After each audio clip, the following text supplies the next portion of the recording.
Hi, this is Randall Schwartz, host of FLOSS Weekly. This week, Gareth Greenaway is back. Yay, he's back. We're going to be talking about a conference. Yay, conferences. Allthingsopen.org. You're not going to want to miss this, so stay tuned. Netcasts you love. From people you trust.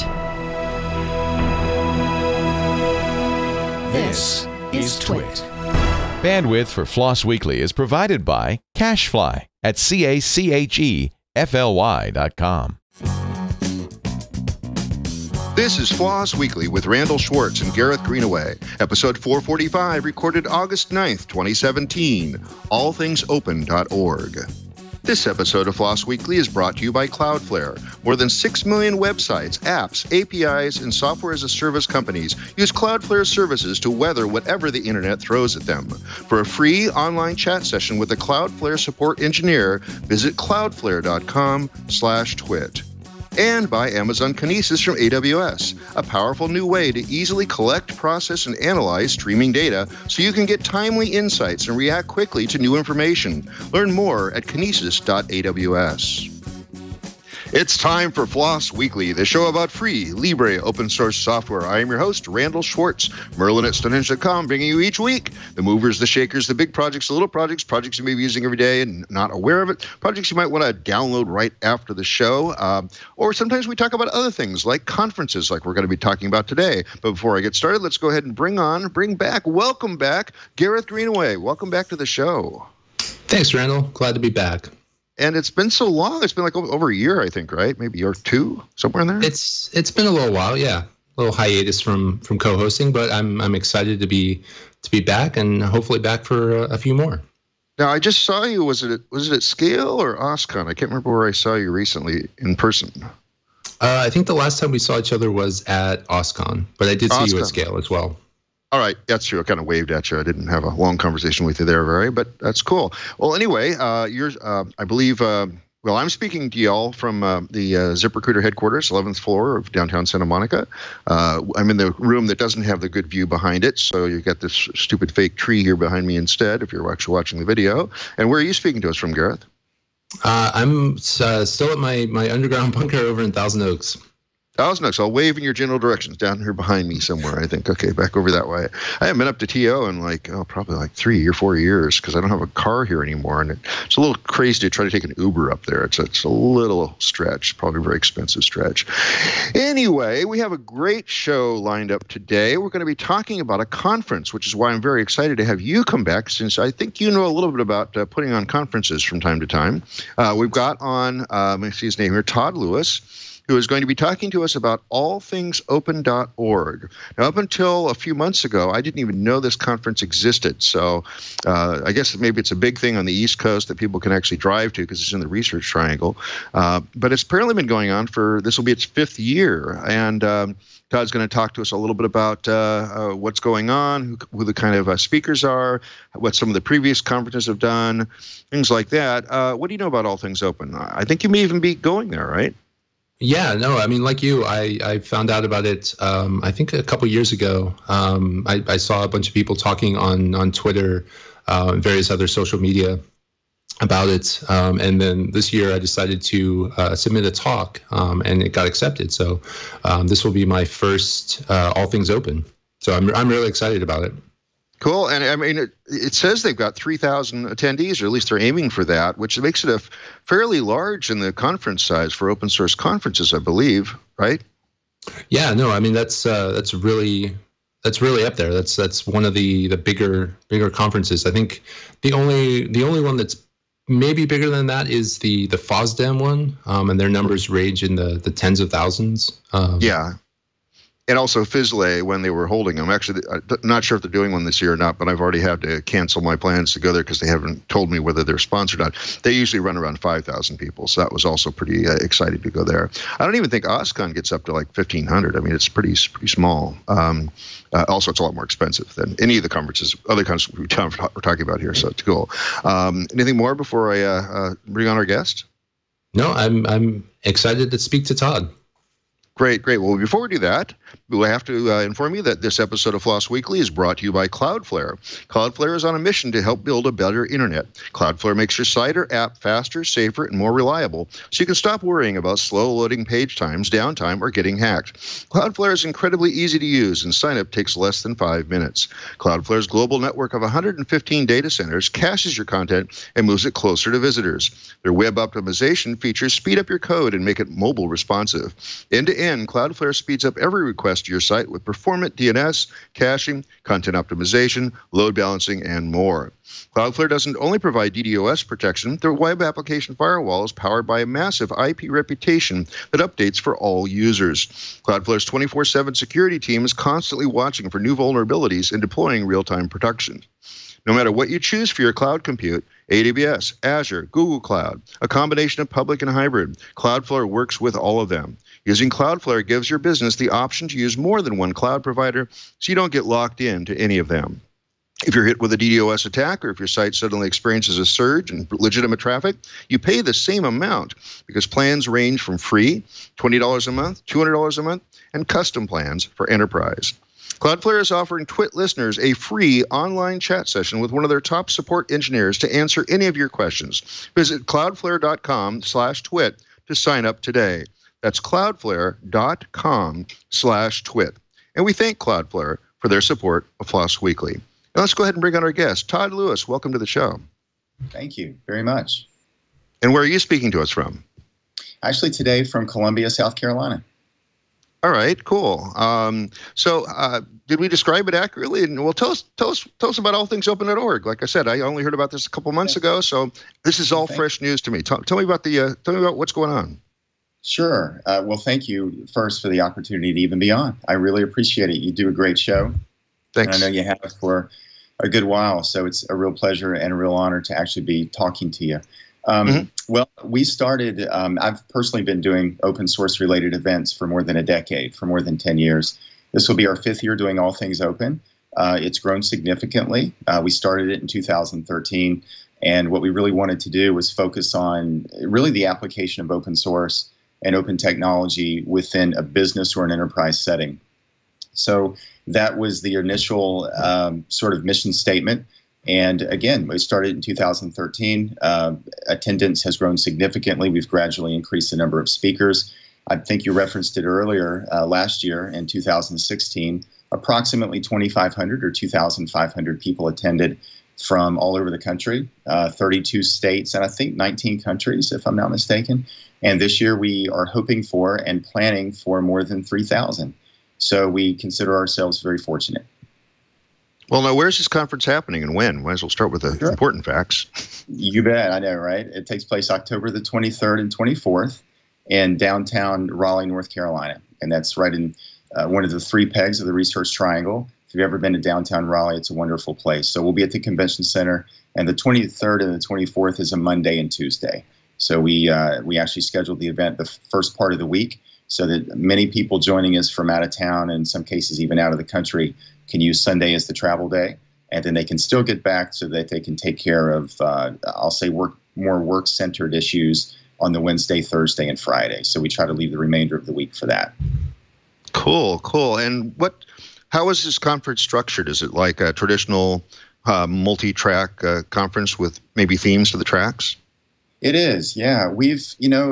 That's something that we've seen expand over the years. We've kept the same general format when it comes to keynotes. Like most conferences, we'll start each day out together with more plenary sessions, and we do have each morning of the event approximately 4 to 6 keynotes that vary in time. So those are our talk topics that we think are more widely applicable to our wider, general audience. And then once we wrap those keynotes up, we do go into breakout sessions. Each day we'll feature 20 tracks, and we'll start at everything from UI, UX, design, focus on more developer-related stuff, all the way over to hardware and IoT, security, community, and more business-related topics as well. So 20-plus tracks a day, which means that over the course of the conference, we'll feature more than 200 speakers. Well, no, wait, 20 tracks a day. This is going to be one of those complex conferences where there's always something good on it, or there's three things that are good on all at the same time. Are you going to record all this? That's a good question. Randall, by the way, and it's great that we've got Gareth with us today too, because I know that he's done some conference organizing. These are the challenges that you face when you put on events. We would love to tape all the sessions because you're right. We do get that question. I'm personally, it makes me very happy that we're presenting that problem to people. If we weren't featuring great content, then people wouldn't have that issue. So I am sort of happy that people are experiencing that and want to go to more than one session. We are going to be taping a number of the tracks, and we're working on increasing that number. What you get into, as you know, cost. It can be very costly to tape all the sessions with the editing and everything that's required and involved. So taping some of the sessions, which we clearly indicate to our attendees, we let people know what sessions are being taped and what sessions are not so that they can structure their schedules accordingly. But it's great that you bring that up because, again, that's a problem that I'm happy to present to people. I'm glad that we're that's the case. Better than the opposite problem. So while we're just kind of continuing on the theme of common conference problems, and yeah, I definitely understand where you're coming from with the video and the having sessions that people want to see all over the map at the same time. So you mentioned that you'll have 20 tracks a day, close to a couple hundred speakers. How many submissions do you typically get when your call for papers opens? Wow, that is such a great question. A lot of people don't realize, in the first year that we did the event, that number was in the low hundreds. So we might have received in 2013 150 to 200 talks. Now, the number of tracks that we featured, far less. I think we started in year one with maybe 10 tracks, something along those lines. And there was less awareness. Fewer people knew about the event. So we saw, the number of talks submitted somewhat low. We certainly consider that low. So 150 to 200 talks that were submitted. We've seen that gradually increase, and we're getting close to 1,000 talks submitted now. So while there are, a good number of speaking slots available, still, when it comes to acceptance rates and things like that, the percentage of talks we accept quite low compared to the overall number of talks submitted. And those decisions are really, really tough. And that's what a lot of people don't realize. We struggle. I personally struggle over those decisions because as the awareness of the conference has increased, the quality of the talks submitted has increased as well. So now we're getting so many good speakers submitting talks. The decisions are really, really hard. It's definitely a good problem to have, I'm sure. We're very thankful for it. So along those lines, you mentioned like the first time you hosted Allthingsopen, you got like a couple hundred submissions, and now you're up to 1,000. Has the growth of submissions, as more and more people find out about it, has it happened organically, or are you and your team kind of being more aggressive in recruiting speakers? Yeah, again, a great question. And we really take a hybrid approach. We've seen the growth has been organic for sure. We treat our speakers, for lack of a better way of describing it, like royalty. I mean, content is king, and whether I think, regardless of the medium, I think content really is king. So, we were very cognizant of that. We're very aware of that. And therefore, we're very, very thankful that our speakers will take, the time to submit. I mean, submitting a talk is not an easy thing to do at all. It takes time. It takes a lot of thought. And so we are very appreciative of that. So we really treat our speakers well. So I think we've seen a lot of organic growth because the speakers that have attended, they have participated, they will then spread the message, I think, that, hey, you attend Allthingsopen, you're going to be treated like royalty. We always do a speaker-sponsored dinner. We do small things to really take care of them that has, I think, led to the organic growth. But that being said, we also go out and we solicit new speakers all the time. It's something that we're very cognizant of, and we really put a lot of effort into. We want to get a diverse lineup of speakers. So, to ensure diversity, we have gone out and been very proactive about it. That's a topic and an issue that's extremely important to us. So we've approached people very proactively, and we'll continue to do that moving forward. So I don't mean to sort of split the difference, but it's been really a combination of organic growth for sure, and then a lot of us going out and just, again, for lack of a better way of saying it, kind of pounding pavement, sending emails, contacting people, really being on the lookout, for people that are doing cool things. And again, getting and ensuring a very diverse lineup. So we'll continue to do that moving forward also. Great. Yeah, so I mean, one of the things that I just popped into my head as you were talking about kind of treating your speakers well, one of the things that surprised me, just like pleasantly surprised me, is once when my talk was accepted, I think you had sent me an email just saying like your talk was accepted. Please follow up. Let us know if you're able to attend. But also there was a follow-up phone call where we chatted for I think like about 10-15 minutes just about the event, about my talk. And I really thought that was a really nice touch. It really made the event more personable. Yeah. Well, thank you. Gareth,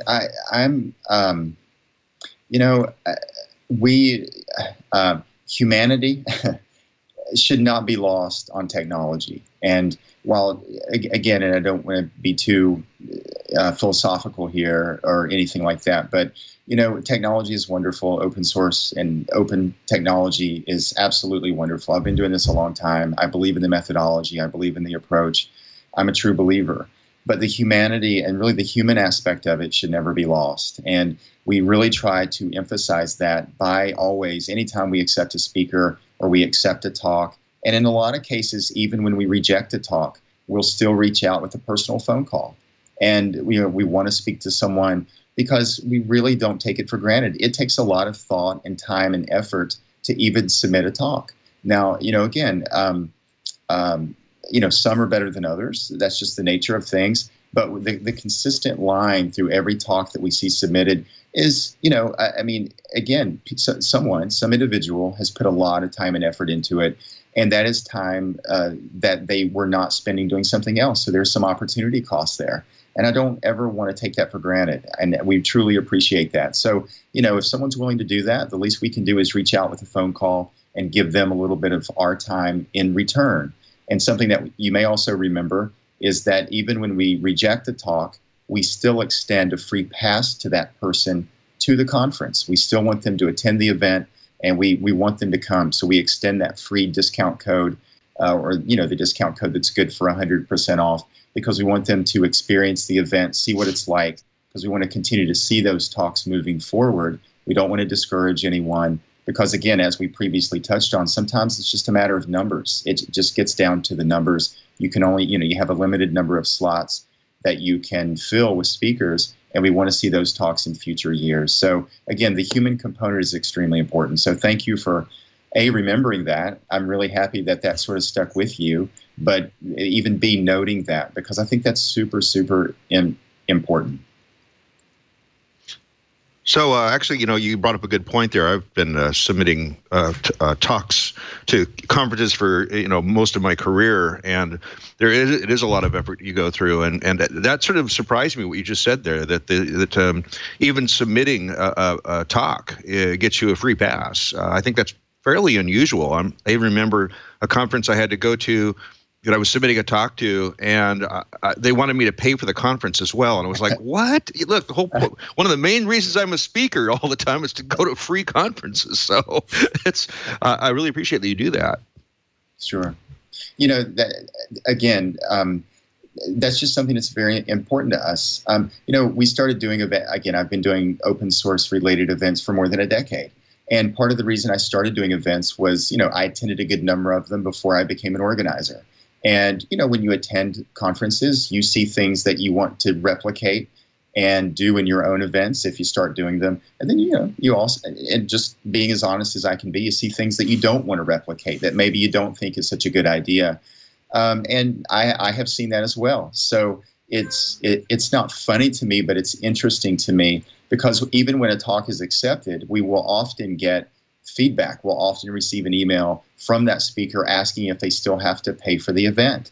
And we will respond immediately. Absolutely not. You do not have to pay for the event. It's, if you're nice enough to submit a talk, which takes time and effort and just a lot of thought, the least we can do is, allow you to attend for free. We'll roll out the red carpet for you. And again, even if we reject your talk, you can still come for free. We very much want you to be involved. And I think that's really helped us grow because, again, that is a little different approach. But I think it comes down to respecting your speaker. And again, your speaker really is content, and content really is king. And if you do truly believe that, you do what you can to cultivate that relationship and really, develop the relationships with your not only your current speakers, but your future speakers as well. So thank you for pointing that out. And it's something that we've done from the very beginning. We're true, again, I hate to keep using this term, but we're true believers. We really respect speakers. Absolutely. Well, we don't have time to name all 200 speakers, although if we go fast enough, we probably could. But sure. Do you have some key ones that you want to point out for our audience? Yeah, and thank you for bringing that up. When you feature 200, you're right, it would be impossible for me. I wish my memory was that good. But, Jeff Atwood, who was, co-creator of Stack Overflow, and now he, of course, does the blog Coding Horror. A lot of people in the development community refer to that and read that blog on a somewhat religious basis. Jeff is going to be speaking. Sarah Chips, who actually was a co-creator of the female developer group Girl Develop It. Open source is a central component to what they do. It's been a very integral part to the way that they've grown and the way that they provide opportunities to people. So Sarah Chips, she's coming down from New York. And, of course, now she's involved in several other endeavors, Flatiron School, of course, and now she's doing JewelBots. So she's going to be delivering a keynote and really working with the local Girl Develop It chapter, which, by the way, the RTP Girl Develop It chapter is one of the largest in the United States. They're going to be doing a lot of cross work while she's in town, so that's very exciting. Yehuda Katz on the developer side has been a member of core team of jQuery and Ruby on Rails, et cetera, et cetera. Jim Jagelski, I just saw him kind of scroll by there. Jim has been a longtime supporter, of course. I think he's one of the co-founders of the Apache Software Foundation. He's now with Capital One.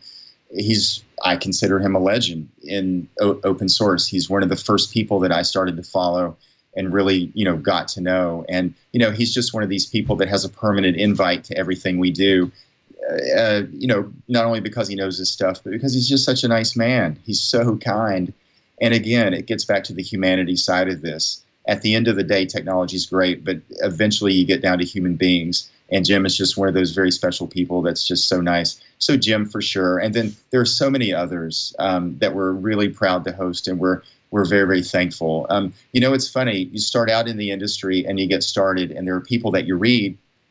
And, this is one of the cool things about events. You read their stuff online. Maybe you buy a book that they authored or were co-author on, and you sort of get to know them from a distance in that way. And then you host events, and many times you can get them to actually come and speak, and you actually get to meet the person behind the work. And that's I hate to, use such simple language, but that's one of the neatest things about being an organizer is that you really have a chance to develop a personal relationship with a lot of the people that maybe in the past you've read and you've sort of gotten to know from a distance, and maybe in some cases, maybe idolized is too strong a word, but, that you really have looked up to, and then you get to know them personally. That's really, really cool. Cool. And I know we've been getting some questions from the chat room. We really haven't gotten to that yet. And Gareth actually is going to ask a few of those. But before we do that, I have another very important message. Because this episode of FLOSS Weekly is brought to you by Amazon Kinesis from AWS. In the information age, data is the new oil. Businesses need data, and there's no better data than real-time data, which is why Amazon Web Services built Amazon Kinesis, a powerful new way to collect, process, and analyze streaming data so you can get timely insights and react quickly to new information. Here's the thing. Websites, mobile apps, IoT sensors, and the like can generate a colossal amount of streaming data, sometimes terabytes an hour, that, if processed in real time, can help you learn about what your customers, applications, and products are doing right now and respond right away.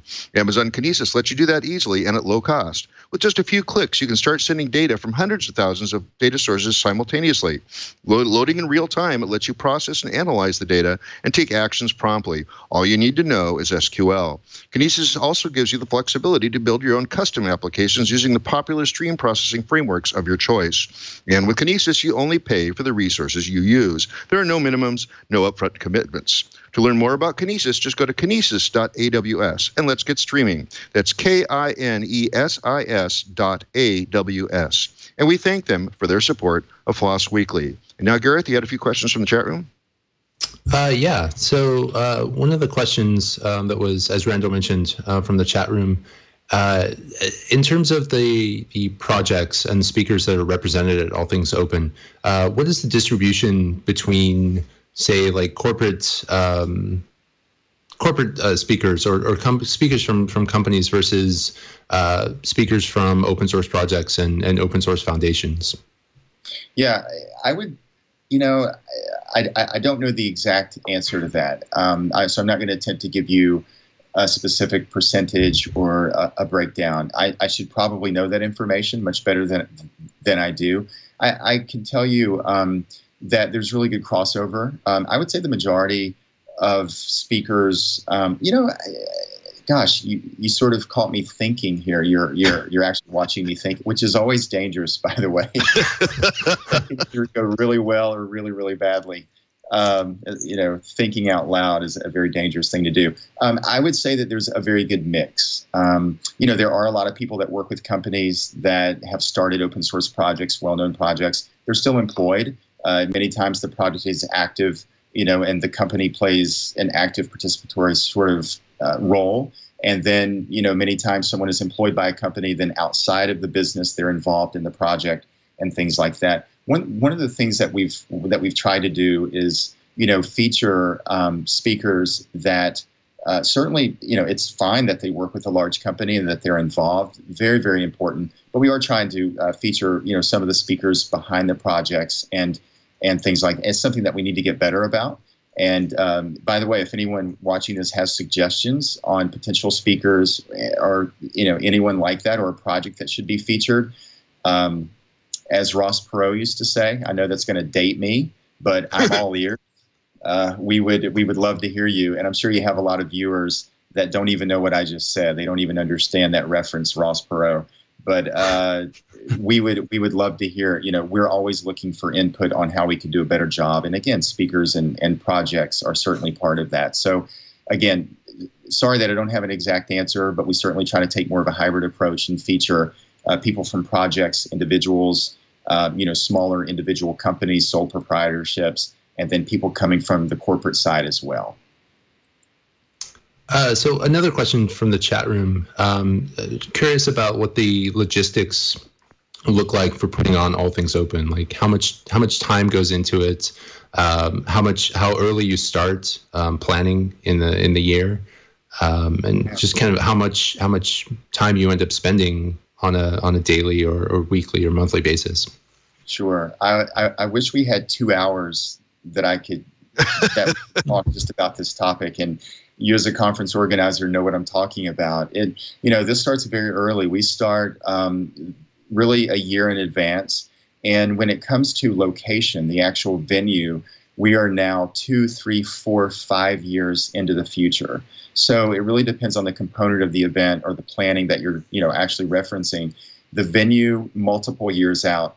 In a place like Raleigh and the RTP, the demand for large space is so high that we literally are now reserving space for 3 years into the future.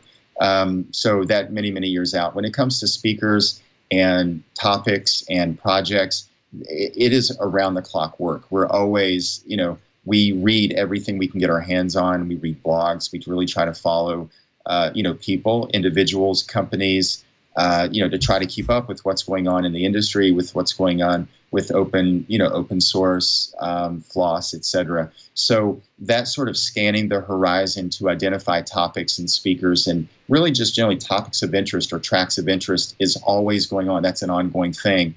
Me personally, we've gotten to a point with All Things Open that this has become really a full-time job. And that's something that has sort of evolved over time. And as the conference has grown, it simply requires more time. So again, people that have never done events before, and I'll be the first to admit I was very naive. There's still a lot I don't know. But when I started doing this, there was so much I had no idea about. I just didn't know. I was very ignorant, for lack of a better way of describing it, when it came to conference organizing. And there are just so many variables. There are so many variables at play, from venue to location to speakers to content to socials to networking to, marketing and advertising and getting the word out and letting people know about your event, that this has become, really a full-time job. So kind of along those lines, is it currently your full-time job, or do you do things outside of planning All Things Open? Yeah, we do several events.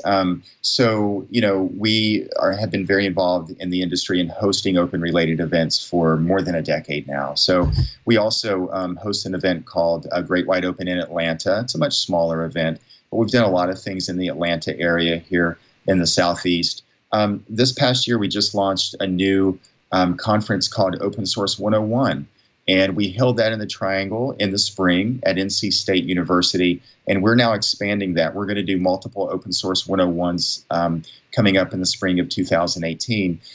Because what we noticed was basically based on feedback from All Things Open, is that even though we have a 101 track at the event and multiple open 101 tracks we have in past years to really serve as that on-ramp to maybe someone, coming from a more proprietary environment over kind of to the open side, or they're, getting involved in a project, or they want to learn how to contribute, whatever the desire might be. They really do need that on-ramp. They need that introductory level material or content to sort of get them started.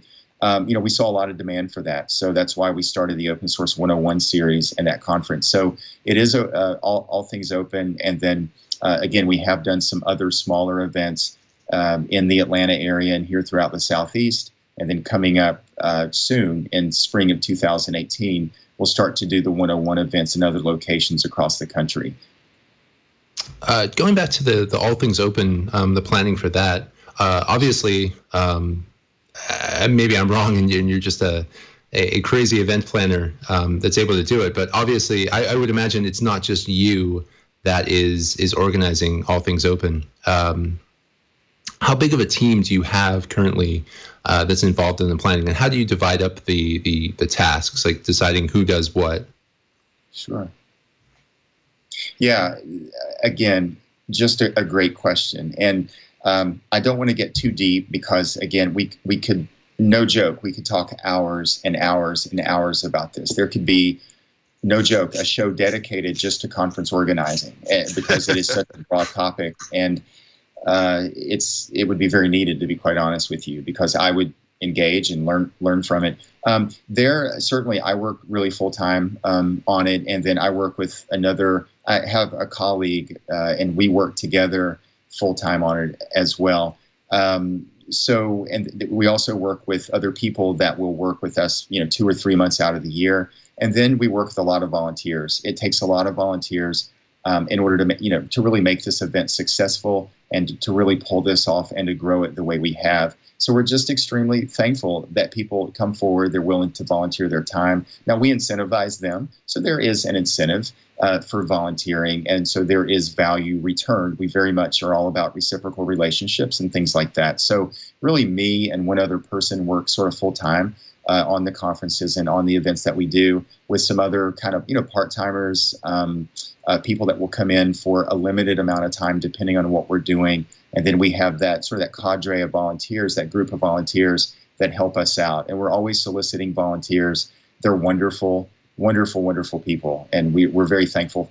Without them, this would not happen. So it's really a combination of all of those sort of groups of people. But it is a community effort for sure.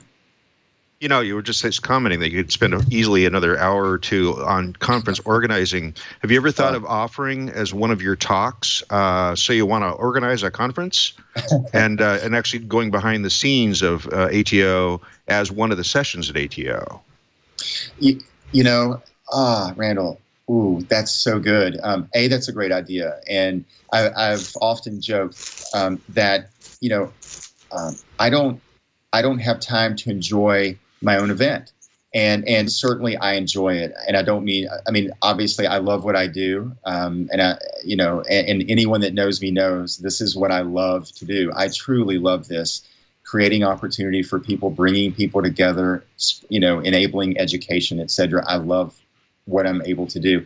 But, at the event, I'm quite frankly running around addressing issues sort of behind the scenes. I do very limited, introductions on stage. I get us started. So I really wear a variety of hats at the actual event.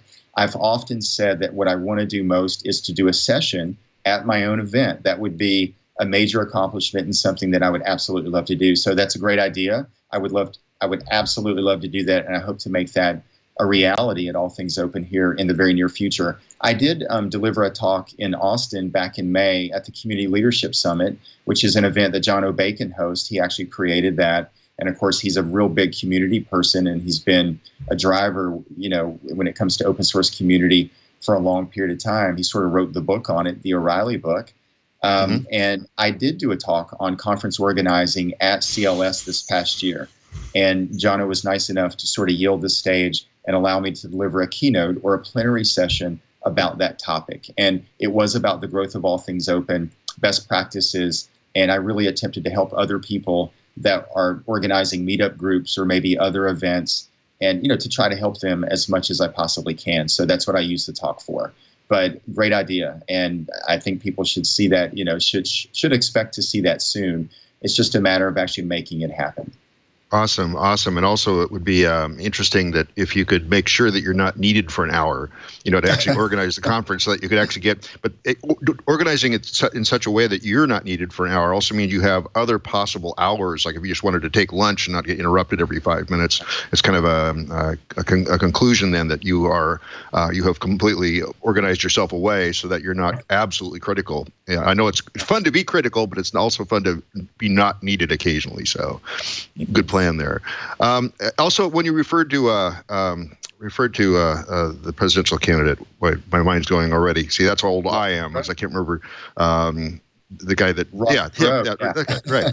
Right. I'm all ears. Right. I was thinking you could modernize that by saying just like a Ferengi. More kids would get that. So. Okay. Yeah, that's cool. Just like a Ferengi. Yeah. We do have a question from the chat room. Sandman asks, are there any special software used for show management? Oh, that's a really good question. Again, thinking out loud here, always dangerous, but this is real time. There is no script, right? Right. We use a lot of, really from a project management basis, we use Basecamp.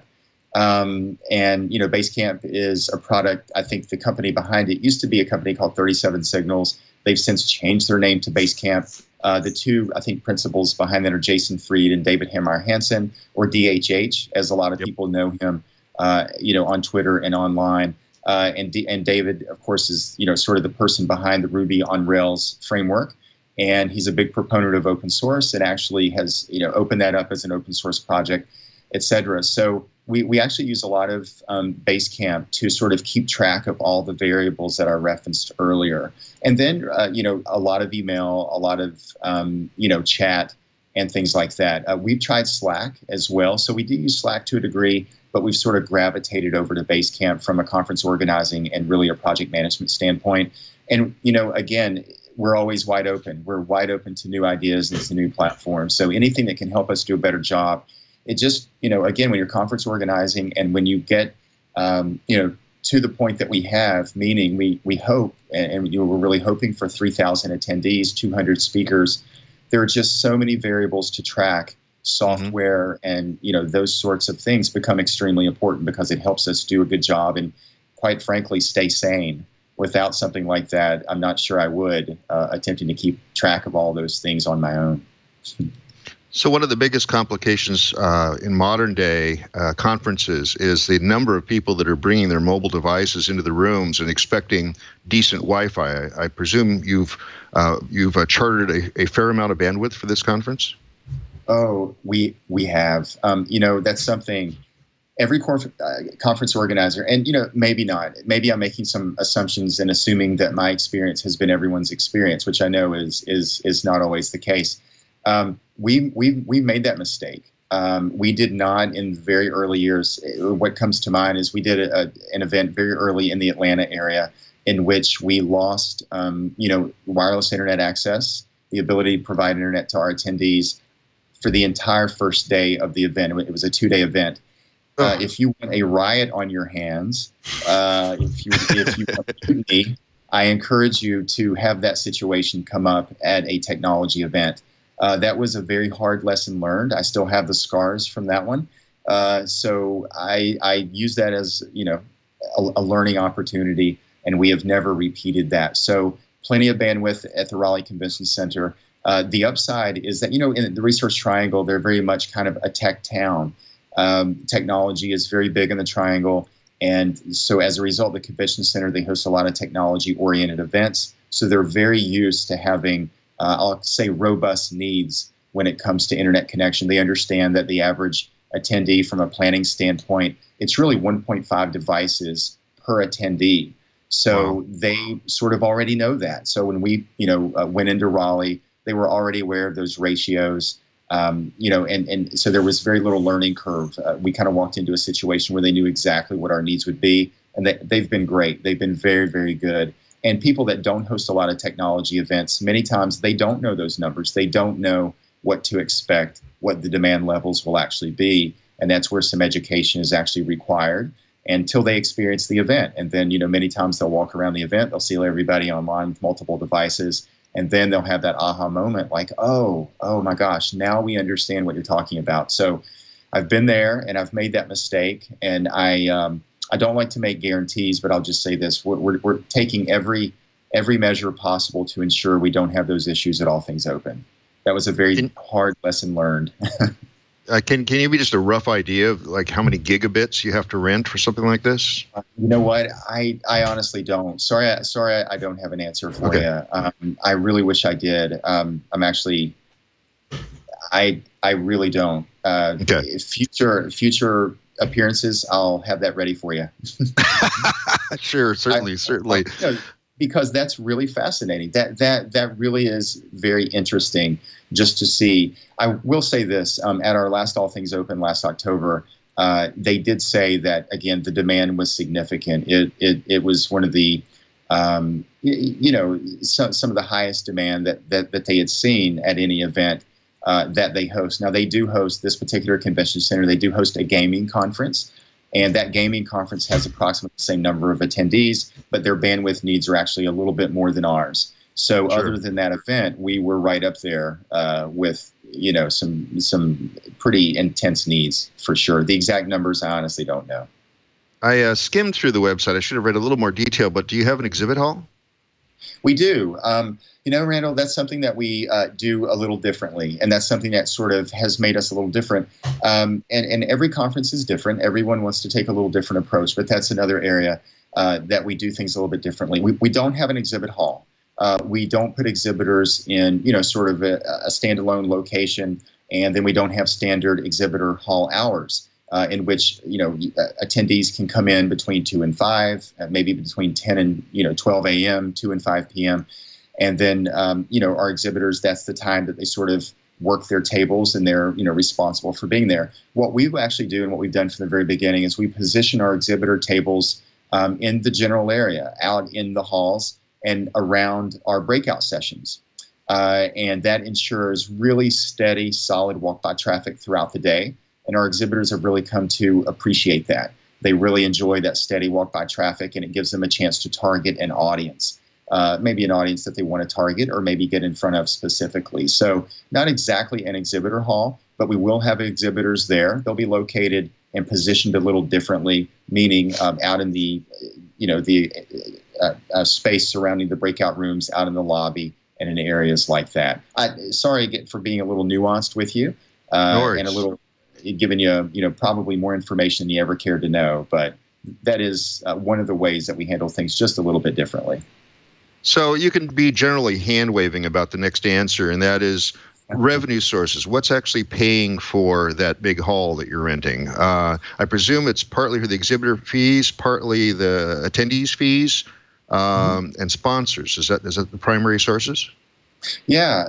Again, we could do an entire show just on that, and the show could be 5 or 6 hours long easily.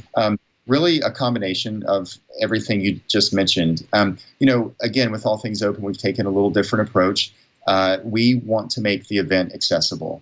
And I know, a good number of people in the open source space have taken the same approach, but accessibility has always been a priority for us. So while it does cost something to attend, there is a registration cost. We generally do everything we can to keep that cost as low as possible. So if you take a look at our registration page, you'll see that the cost to attend is generally lower than a lot of the other events that are out there. Now, not lower than every event. There are exceptions to that. Scale really does a great job. And Gareth, I commend you on the work that you've done, because that event I've now attended for the last 2 years, and it's just wonderful. It's a really great event, very accessible, and you get a really wide variety of people attending because of that. But that's something that we've certainly done. So registration fees, or that certainly is a component of our revenue source, but that does really require us to rely on sponsorships as well. And we've been very fortunate, really, really lucky there.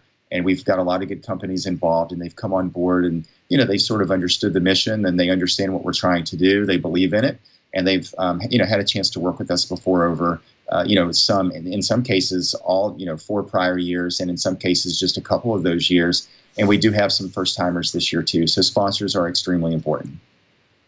And I hate to put you on the spot if we didn't actually discuss this yet, but do you have any kind of a discount code for our audience? Rand, we will get one. No. That's fine. Honestly, I should have had one ready to go. That's a major fail on my part. Well, and on my part too, I didn't ask you ahead of time. I'm sorry. There are some things I do really well, and then other things that I really don't do well.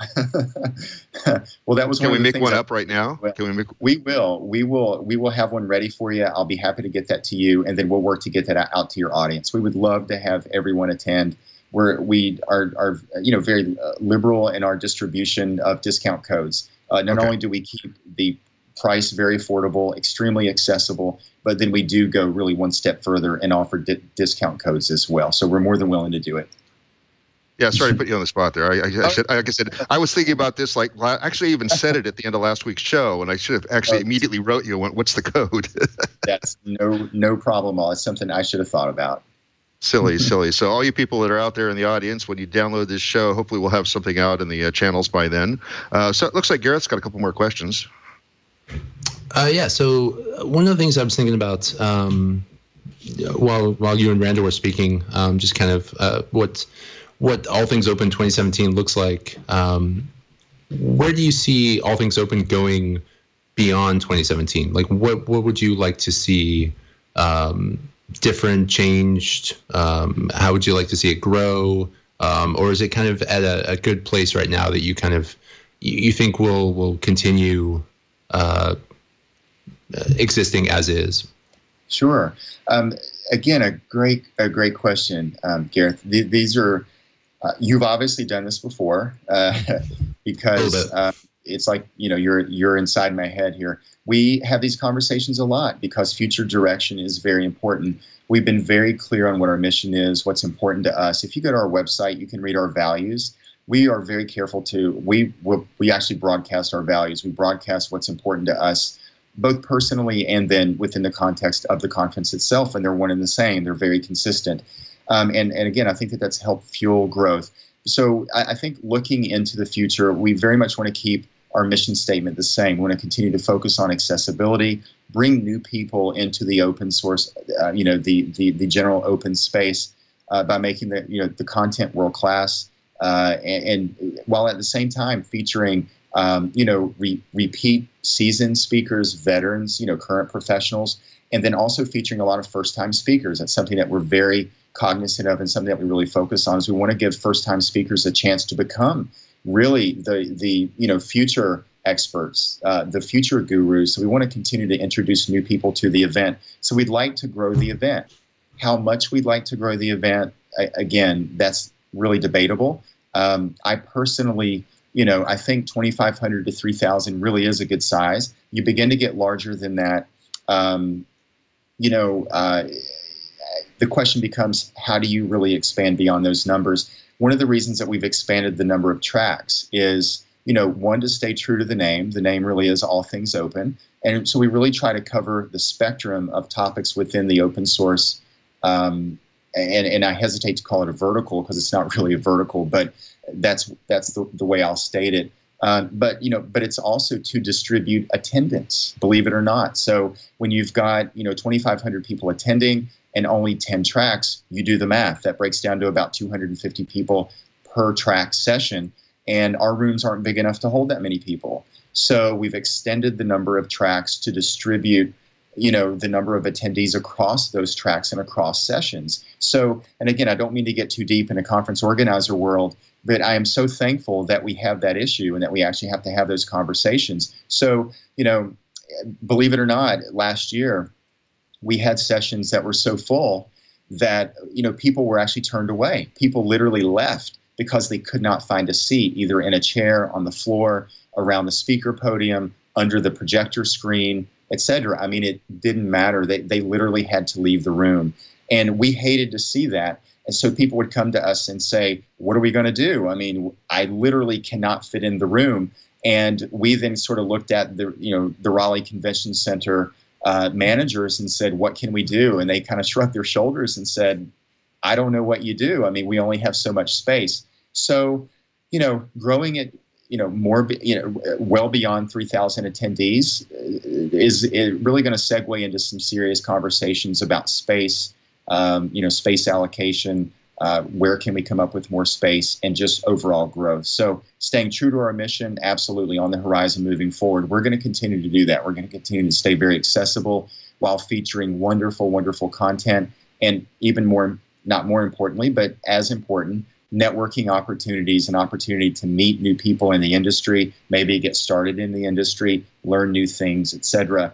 And then, again, if we continue to grow significantly, then that's going to lead to some interesting discussions for sure. And again, I apologize for being a little, for getting a little deep, but that's sort of pulling the curtain back and just being very honest on the discussions that we've had, because growth and expansion, there's another side to that. It's great, and I'm happy that I'm so happy and thankful that we're in that position, but it does lead to other discussions and other issues. So, total numbers, I honestly don't know.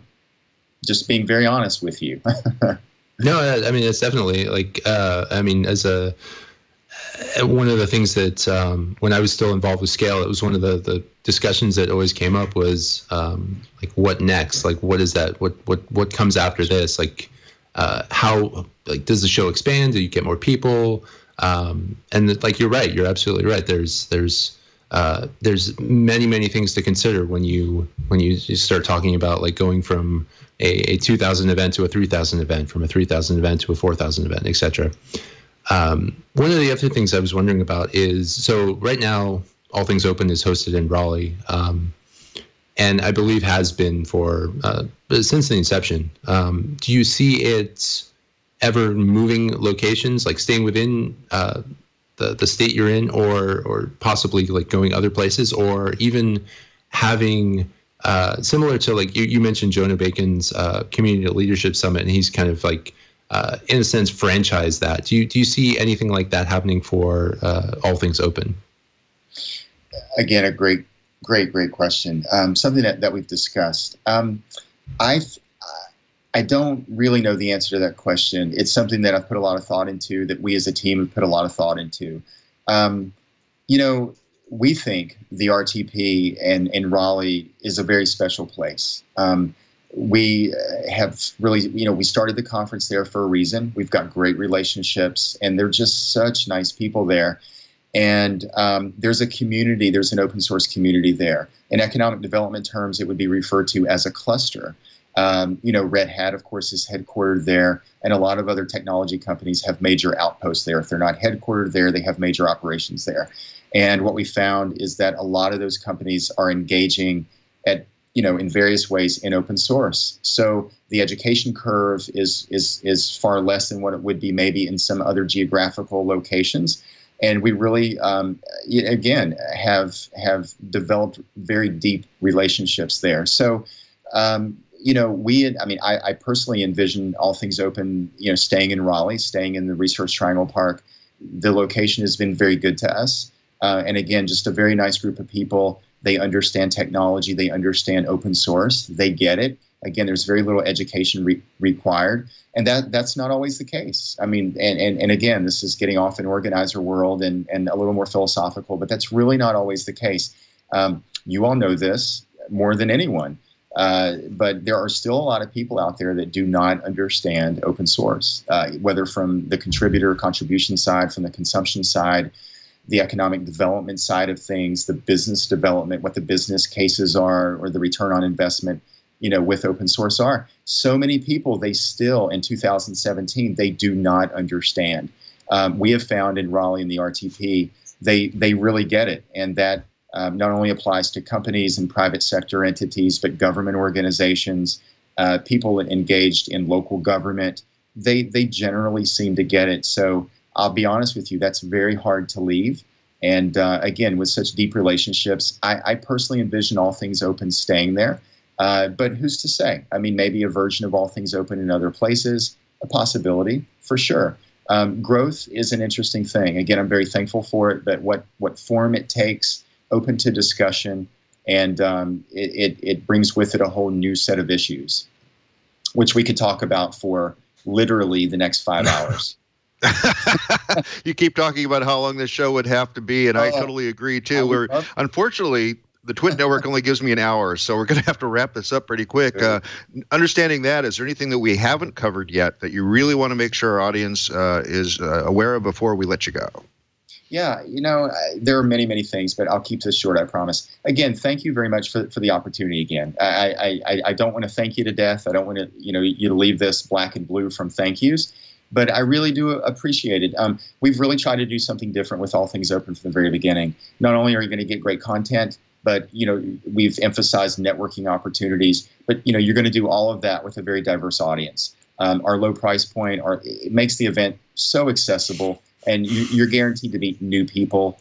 Again, content's great, first-time speakers, et cetera. So, it's just a very special event. And I know that may sound odd and strange, and probably every organizer feels that way. So you can add me to that list. But it's just a very special experience. And again, that's not to say we're better than anyone. We're not. Organizing is really hard to do, and every event is different in its own special way. But we've really tried to do something special. So anyone that attends is going to be there. You're guaranteed to meet new people and just get great content at a very affordable cost. And you're going to have a great time. And we value people taking the time to join us. And people that walk away often joke how many times I thank them. They're struck by how many times I say thank you. You probably are today. But there's a reason for that. And it's because there are a lot of places people could be. But people are here joining us today. They'll come to All Things Open, and I just don't take that for granted. So know that you'll be valued as well. It's just a different kind of event. We've really tried to do things a little bit different, and I would encourage anybody that can make it to make it. Well, I also want to thank you. I also want to thank you for allowing me to be press at the conference, so I can go scour for new guests. I see so many new projects just in the speaker list there that I have a feeling I'm going to be running around with a notepad. Well, what's a notepad? My phone, and taking down notes for everybody to try to get all that list out there. It's believe it or not, it's my first time to Raleigh, so this ought to be a really fun time for me. Unfortunately, I'm flying in and flying out quickly. In fact, I just booked my flights this morning. I got my hotel last month through the conference, and I'm really excited. I really look forward to seeing you in person. Perhaps again, I don't know if I bumped into you anywhere else, but anyway, sure. So thank you for coming on the show today. It's been fun, and like you said, we could have gone another 5 hours, but we don't have that. Todd, thank you very much.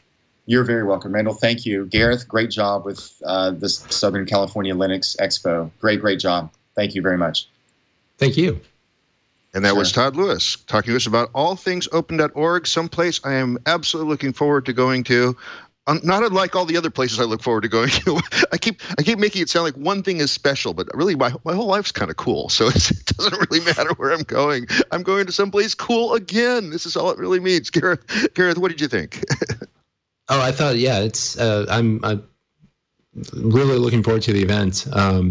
Meeting Todd, just seeing how it's always interesting. Like since I've stepped away from planning scale, I've really enjoyed, for a variety of reasons. One of which is that I'm not the one running around crazy, but two, going to other events and just seeing how they do things, and especially knowing kind of what's going on behind the scenes. It's funny that Todd mentioned that we could have gone like a couple more hours. I felt as though we could have gone a couple more hours of just he and I trading war stories, have like a little group event organizer therapy session. Cool. Yeah, it definitely, and I'm fascinated by all this too. I mean, having been a training producer for many decades, having my own training company, I know some of the logistics that go on behind the scenes, but nothing at the scale of trying to get 3,000 people all herded up and moved around the right way. So I am looking forward again to being in Raleigh for the first time, and also enjoying the conference. Looks like a really dense program, lots of things to see, too many things to see. That's always a good problem to have. So I'm glad Todd came on and got to talk to us about all that. But we're out of time, so I got to go through the upcoming guests real quickly. Next week is LibreOffice, talking for us about the Open Office fork, be able to open Office documents, things like that. The following week's very special co-host, Kazoo, which is cloud telephony, Dan Lynch is going to rejoin us, probably for just an occasional show. But because he was the co-host the two previous times we've had this project on, which keeps going further and further through, I asked him, "How are you doing? And can you join up?" And so he says yes, he's up for it. That's going to be on a Thursday, by the way. We got moved because of the network. Hiawatha Web Server after that, Aqua Meta after that, which is a web dev environment designed around Postgres. Just added to the schedule, Oracle open source. Oracle contacted me and says we've got 3 new projects. We actually have a GitHub account, so go to github.com/Oracle and you'll see the details about that. And we'll have a couple representatives from Oracle on talking about that. Also, just announced yesterday, I think it is right, the CNCF, the Cloud Native Computing Foundation, and Packet just announced that they're joining up. Packet will give free resources of cloud native hosting for open source projects. And that's really, really cool. We're going to get a couple people from them, one guy from CNCF, one guy from Packet to talk about that. Following that, friendup.cloud, which is desktop OS in a browser tab. LiveGit 2 just after that. It's an embedded Git core for a lot of technologies. Just added to the schedule between last week and this week, openbenchmarking.org. I don't know a lot about it, but basically it's sort of the one-stop shopping for figuring out if the hardware you want to buy will run quickly for the kinds of applications you want to run and which OSs actually run faster and all sorts of wonderful things. They've got all tons of benchmark resources there. And Crail is rounding out the current list. That's high-performance storage networking.